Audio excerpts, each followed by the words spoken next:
चलिए साथियों, सभी को नमस्कार। मैं सुरेंद्र चौधरी और आप देख रहे हैं बीएम न्यूज इंडिया।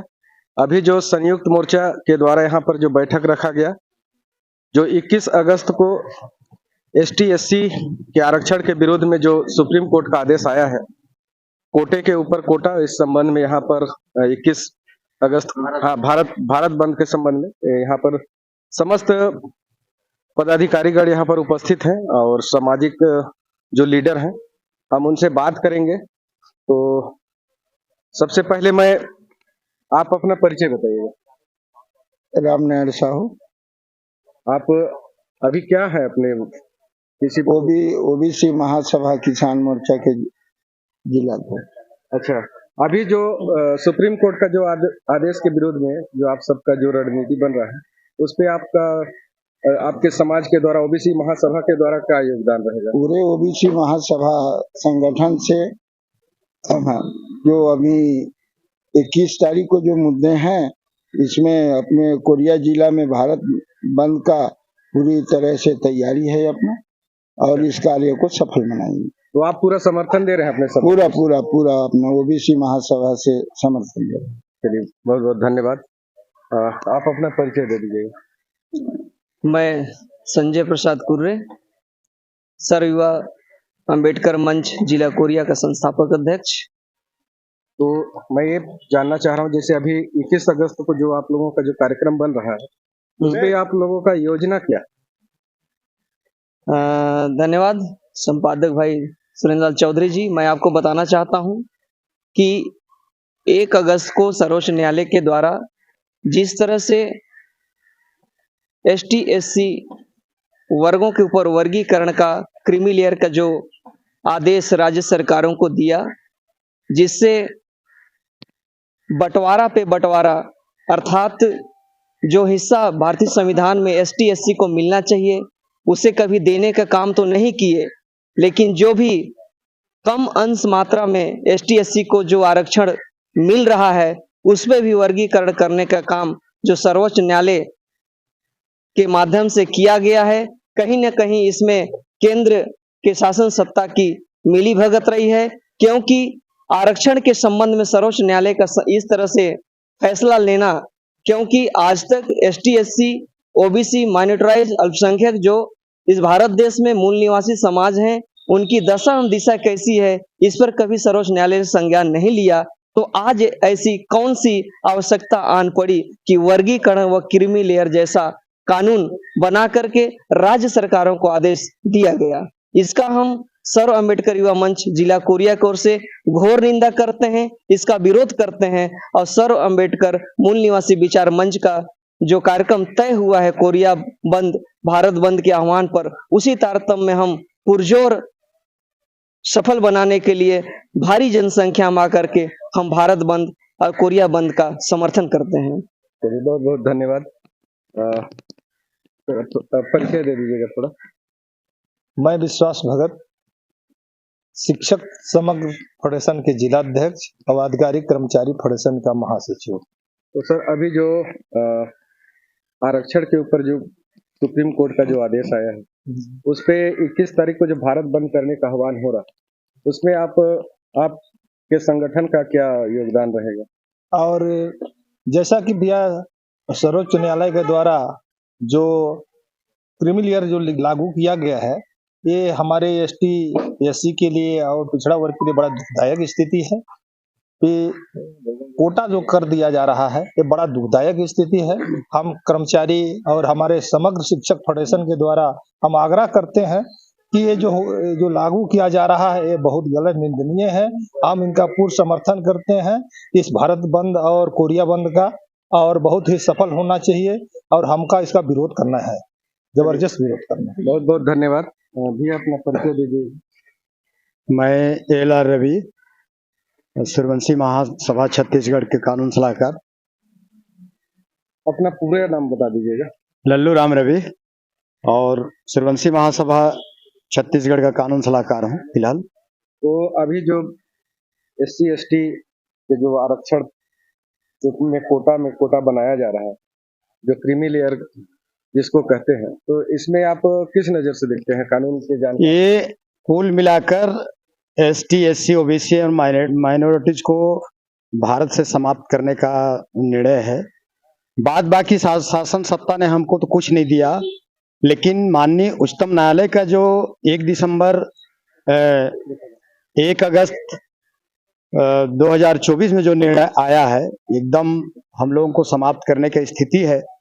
अगर सुप्रीम कोर्ट के द्वारा संज्ञान ही लेना है तो मेरा निवेदन है भारत शासन से और माननीय उच्चतम न्यायालय से कि पहले तो भारत से जाति खत्म करे, या अगर जाति खत्म नहीं करता है तो जातिवार बंटवारा कर दे कि एसटी में कितने लोग हैं, एससी में कितने लोग हैं, पिछड़े वर्ग में कितने हैं और माइनॉरिटीज कितने हैं, और इसमें सौड़ मतलब जनरल कितने लोग हैं, उनके जनसंख्या के आधार पर आरक्षण लागू कर दे। हम कभी आरक्षण नहीं मांगेंगे। और अगर कभी जाति को अगर भारत शासन और हमारे माननीय उच्च न्यायालय खत्म करता है तो मैं ऐसे आरक्षण पर थूकना चाहता हूं। अगर जिस दिन भारत में आजादी जाति प्रथा को खत्म कर देगा तो हमको आरक्षण नहीं चाहिए। चलिए, मतलब आपका और ये भारत बंद का जो है किस मतलब अभी अगस्त को, उसमें हम पूरा समर्थन करेंगे और शासन के द्वारा, माननीय उच्च न्यायालय के द्वारा हमारा आवाज को सुना गया तो हम भूख हड़ताल करेंगे और इतना करेंगे कि जब तक हमारा बात को ना मान लिया जाए। और हम काफी विरोध करते हैं, इसका निंदा करते हैं। चलिए, बहुत बहुत धन्यवाद सर। अपना परिचय दे दीजिए। मैं डॉक्टर राम स्वरूप सिंह चंदे, मैं आदिवासी समाज से बिलोंग करता हूं। और जैसा कि मेरे को समझ में आता है कि जो शासन के जो प्रतिनिधि थे केंद्र सरकार के, वो कहीं न कहीं वो अपना हमारा पक्ष रखे ही नहीं। इससे ये संबंधित मतलब मैसेज जाता है, संदेश जाता है हमारे समाज को कि वो, क्योंकि वो शासन का प्रतिनिधित्व करता है, वो सुप्रीम कोर्ट में चाहे हाई कोर्ट में कहीं भी हो, तो केंद्र सरकार ने ये अपना दिखाया उसके माध्यम से कि वो हमारा भला नहीं चाहते हैं। तो मैं इतना ही कहना चाहूंगा। और हमारा जो 21 तारीख को जो भारत बंद का जो आह्वान किए हैं सभी समाज के द्वारा, वो उसका मैं समर्थन करता हूं और घोर सरकार हाई कोर्ट सुप्रीम कोर्ट का जो निर्णय है उसकी निंदा करता हूं। जैसे मान लीजिए जो सुप्रीम कोर्ट का जो आदेश आया है, इसके आधार पर जैसे मान लीजिए आप एक कर्मचारी हैं, तो आपके आने वाले पीढ़ी के लिए उसमें किस तरह से देखना चाहते हैं? क्या दिख रहा है उसमें? भविष्य क्या दिख रहा है आपके पीढ़ी का? भविष्य तो पूरी तरह से अंधकार में है। जैसा कि मैं पढ़ा लिखा आदमी हूं तो मैं बहुत कुछ समझता हूं। लोगों को जैसे बांट देंगे तो बांटने से क्या होगा कि अगर मान लो हमें 32% आरक्षण मिलता है, तो 32% में अगर मान लो उसमें भी अगर 15% इसको, 20% इसको, ऐसे करके करेंगे और 2% इसको, मान लीजिए मैं कर्मचारी वर्ग, हमारे पक्ष में 2% आता है। जी। तो इस तरीके से ये अगर आप समझने की कोशिश करेंगे, 60 में बताना चाहूंगा कि आखिर में वो जो 32% सबके लिए ओपन था, वो 15% में आ जाएंगे, वो 20% में आ जाएंगे, 2% में आ जाएंगे। और वो जो 30 लोग जो एक साथ घुसते थे वो आखिर में कहीं ना कहीं बढ़ जाएंगे, और बढ़ने के बाद वो हमारा आरक्षण वैसे भी कम हो जाएगा कुल मिला के। तो इससे लोगों की जो नौकरी की संभावना है वो भी बंद हो जाएगी। जैसे मान लीजिए आप नौकरी पेशे में हैं, ठीक है, आपको आरक्षण मिल गया, आप आरक्षण के तहत आ गए, आपका परिवार अब कभी भी आरक्षण नहीं मिल पाएगा उन्हें। तो आरक्षण नहीं मिल पाएगा इस संबंध में, जैसे मान लीजिए पढ़े लिखे युवा आदिवासियों में, एससी में, हर जगह तो पूरे पढ़े लिखे नहीं होते हैं। अधिकांश यहाँ पर मैं मानता हूँ कि हमारे कोरिया जिला में ही देखा जाए, छत्तीसगढ़ में देखा जाए तो 20 से 30% लोग पढ़े लिखे मिलते हैं। तो ये बाकी का कोटा किस पे जाएगा फिर, जो बचेगा वो? वही तो मैं समझाना चाह रहा हूँ आपको कि 32% का मैं समझाया एग्जाम्पल के तौर पे। तो वो जो क्राइटेरिया करेंगे 20%, 30%, 20%, 30% ऐसे करके जो भी मतलब, तो वो 32 को अलग अलग भाग में डिवाइड कर देंगे। तो अलग अलग भाग में जब डिवाइड करेंगे तो कहीं ना कहीं आरक्षण खत्म, माने वो हो गया ना, कम हो गया ना। तो ये कहने का मतलब ये है कि अगर आप मान लीजिए आपको 15% मिल रहा है आपके हिस्से में, जी, तो क्या होगा कि वो 15% लोग जो है ना, वो आप सीट को आप देखो 10 में, जैसे मान लीजिए 10 है, 10 सीट है, 10 सीट को आप डिवाइड कर दोगे तो अलग अलग में चला गया ना, वो अलग अलग में चला गया तो क्या होगा, वो नंबर ही नहीं आएगा। अगर 10 मान लो 10 सीट निकला है, अब हम आदिवासी में तो हमको 10 में मान लीजिए कि 2 सीट मिलेगा, उसमें भी अगर डिवाइड कर दोगे तो 1% भी नहीं मिल रहा है हमको। मेरा पूछने का मतलब ये था कि जैसे मान लीजिए आप एक कर्मचारी हैं, आपके परिवार, आपके आने वाले पीढ़ी का, उसको तो आरक्षण फिर नहीं मिल पाएगा क्योंकि आपने आरक्षण का लाभ उठा लिया है। तो उस आधार पर आने वाले पीढ़ी का भविष्य को क्या देखते हैं, मैं ये पूछना चाह रहा था। हमारी वही चीज मैं बोलना चाह रहा था, हमको नहीं मिलेगा ये ऐसा प्रतीत तो होता ही है। कहने का मतलब ये है कि धीरे धीरे ना वो आरक्षण को खत्म करने की ये रणनीति है प्रकार से। चलिए, बहुत बहुत धन्यवाद सर, अपना परिचय दे दीजिएगा। मैं संजय सिंह कमरो, प्रदेश अध्यक्ष हूँ गोंडवाना गणतंत्र पार्टी छत्तीसगढ़। तो अभी जो 21 अगस्त को जो ST SC के जो आरक्षण में कोटे के अंदर कोटा, इसके संबंध में जो भारत बंद का जो आह्वान किए हैं, तो आपके गोंडवाना गणतंत्र पार्टी का उसमें क्या रहेगा, क्या योगदान रहेगा? गोंडवाना गणतंत्र पार्टी पूरे छत्तीसगढ़ में सभी जो जहां भी आंदोलन हुए जिला मुख्यालय में, इस जो माननीय सुप्रीम कोर्ट का जो निर्णय है, जो दिया गया है स्टेट गवर्नमेंट को कि ST SC के कोटे में भी कोटे का, इसका विरोध करती है। और ये जो सामाजिक संगठनों के द्वारा जो भारत बंद का आह्वान किया गया है, इसके समर्थन में हमारे लोग सभी जो जिला मुख्यालय में और जहां भी आंदोलन होता है वहां पर मिलकर और पूरी ताकत के साथ उस आंदोलन का हिस्सा बनेंगे और इस बंद को, महाबंद को सफल बनाने का काम करेंगे। और ये बड़ा गंभीर और चिंतनीय विषय है कि जो संविधान विरोधी जो लोग हैं और उन लोगों का ये मानसिकता है कि यहाँ के मूल निवासी जो लोग हैं, ST SC OBC और माइनॉरिटी जो भी लोग हैं, जिनको संवैधानिक डॉक्टर अंबेडकर जी के द्वारा ये अधिकार दिए गए थे कि उनको समाज में बराबरी का काम किया जाए, बराबर में लाने का जिम्मेदारी यहाँ गवर्नमेंट की होती है। लेकिन सेंट्रल गवर्नमेंट का एक ओछी मानसिकता है, जिसके वजह से जिन्होंने महाअधिवक्ता जो सरकार की ओर से जो पक्ष रखते हैं उनको रखना चाहिए था, लेकिन ये बात नहीं रखे। और ये बात बड़ा गंभीर है कि यहाँ के जो मूल निवासियों के अस्तित्व की लड़ाई है।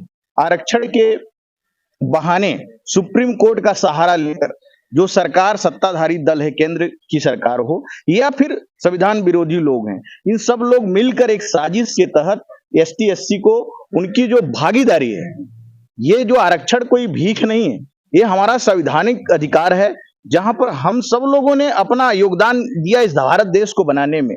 लेकिन जो लोगों को उनको मुख्य धारा में लाकर उनका जो अधिकार, उनको हिस्सेदारी देना था, वो ना दे के उनको वहां से हटाने का काम, निपटाने का काम जो कर रही सरकार, इसका हम पार्टी की ओर से भी विरोध करते हैं और समाज से भी अपील करते हैं कि संविधान को अगर बचा के रखना, अपने हक अधिकार को बचा के रखना है, तो इसकी लड़ाई में सब लोग सहयोग करें।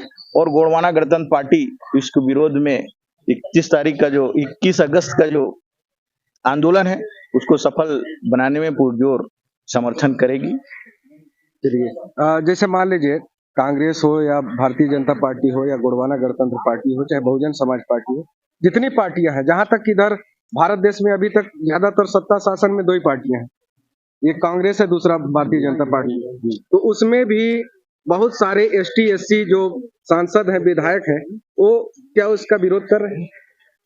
उसके बारे में चाहे देखिए, सत्ता पक्ष के लोग जितना जिम्मेदार हैं, जी जी, उतना ही विपक्ष के लोग जिम्मेदार हैं। आज बताइए, विपक्ष में जो लोग मजबूत विपक्ष है, जो संविधान को लेकर शपथ लिए, उन लोग का मुंह नहीं खुल पा रहा है। वो खुद जो आरक्षण के मुद्दे पे वो खुद नहीं समझ पा रहे हैं कि क्या करना चाहिए। वहां जो लोग हैं वो खुद विरोध करने में लगे हैं, उन्हीं के पार्टी के लोग। इसके कोई भी मुखिया बता दीजिए अभी तक बोला हो, किसी पार्टी का मुखिया अभी तक कुछ बोल नहीं रहा है। सदन में इसका विरोध नहीं हुआ, और सदन जो चला लोकसभा का, उसको जो अनिश्चितकालीन करने समय से पहले स्थगित कर दिया गया। बाकायदे अगर हिम्मत था तो उसमें डिबेट कराना चाहिए लोकसभा में। और ये बात ST SC के लोगों को, यहाँ के OBC के जो लोग हैं, माइनॉरिटी के जो लोग हैं, इनको जागने की जरूरत है। और जब ये जाग जाएंगे तो ये जो पक्ष विपक्ष का जो खेल चल रहा है अपने आप समाप्त हो जाएगा। और इसके लिए हम सबको जागने की जरूरत है साथियों। जब तक हम नहीं जागेंगे तो ये सब ऐसा करते रहेगा। इसीलिए मेरा विनम्र अपील है समाज के लोगों से कि इस आंदोलन को आगे बढ़ाएं और इस लड़ाई को सदन के साथ, रोड के एक साथ, कोर्ट में तो लड़ेंगे ही, और सदन में भी हमारे लोगों को ये बोला जाएगा कि इस बात को रखें, चाहे स्टेट गवर्नमेंट की बात हो या फिर सेंटर में, सभी में अपनी बातों को रखेंगे और निश्चित है ये लड़ाई चलता रहेगा जब तक ST SC OBC के लोगों को हक अधिकार ना मिले। जैसे मान लीजिए अभी लोकसभा का जो चुनाव हुआ 2024 में, तो उसमें कांग्रेस पूरे भारत में आरक्षण को बचाना है तो कांग्रेस को लाना है, ये नारा को बुलंद करते हुए जो यही चुनाव तो लड़े। बात गलत हुआ भाई, हमारे जो लोग हैं इनके बहकावे में आ गए और वो कहाँ गए? जो इतने संख्या में विपक्ष में हैं, एक आवाज नहीं निकल पा रहा है, इसके नाम पर समाज के लोगों को आना पड़ रहा है। तो बताइए, सरकार अभी बनी है, इसके बाद हमारे लोग वोट दे के भेजे कि भैया अपना बात रखो सदन में, वो बात रख नहीं रहे हैं। उल्टा ये सुप्रीम कोर्ट के सारे जो सहारे जो लोग हैं वो चाहते हैं कि इनको हक अधिकार से दूर रखो, वो उसी मानसिकता के लोग आगे हैं। चुनाव बीतते ही कुछ दिनों के बाद जैसे कई राज्यों में ऐसा आया, मैं नाम तो नहीं लेना चाहूंगा, कि वहां पर कांग्रेस के ही जो विधायक हैं, सांसद हैं, वो आरक्षण का विरोध करते नजर आ रहे हैं। हाँ, ये बहुत सारी बात सोशल मीडिया के माध्यम से हमको, क्योंकि देखिए ये खुद ही भारतीय संविधान का जो मंशा है आरक्षण को लेकर, इस बात को खुद समझना नहीं चाहते। और समाज के बदौलत वो आज सांसद हैं, विधायक हैं, और उनकी बात करनी चाहिए तो उल्टा वहां सत्ता भोगने की बात करते हैं। तो ऐसे विधायक और सांसदों को हमारे समाज के जो लोग हैं, ST SC के जो लोग हैं, उनको भी उनके घरों में भी धरना धरने का काम करना पड़ेगा 5 साल के लिए। ऐसा नहीं कि हमने उनको भेज दिया, उनका भी घेराव किया जाए और उनको बोला जाए कि भैया मुख्य दर्शक बनने रहने से तुम्हारा कुछ होने वाला नहीं है। तो ये काम भी हमारे लोगों को करना चाहिए। जितने ST SC OBC के जो विधायक सांसद हैं, जो उनका मुंह में ताला लगा हुआ है, उसको भी खुलवाने का काम समाज के लोगों को करना पड़ेगा। चलिए, बहुत बहुत धन्यवाद। अभी हम गोंडवाना गणतंत्र पार्टी के प्रदेश अध्यक्ष माननीय इंजीनियर संजय कमरो जी से बात किए। उनका भी कहना है कि जो जिस प्रकार से ST SC के साथ उनके आरक्षण के साथ जो खिलवाड़ हो रहा है, जो क्रीमी लेयर लाया जा रहा है, इसमें आने वाले भविष्य को बहुत खतरा नजर आ रहा है। इसके विरोध में जो 21 अगस्त को भारत बंद का जो आह्वान किया गया है संयुक्त मोर्चा के द्वारा, तो छत्तीसगढ़ में पूरा गोंडवाना गणतंत्र पार्टी का भी इस पे समर्थन देने का उन्होंने ऐलान किया है। चलिए साथियों, आप सभी के बातों को सुने, सभी को बहुत बहुत धन्यवाद। मैं सुरेंद्र चौधरी और आप देख रहे हैं BM न्यूज इंडिया। धन्यवाद।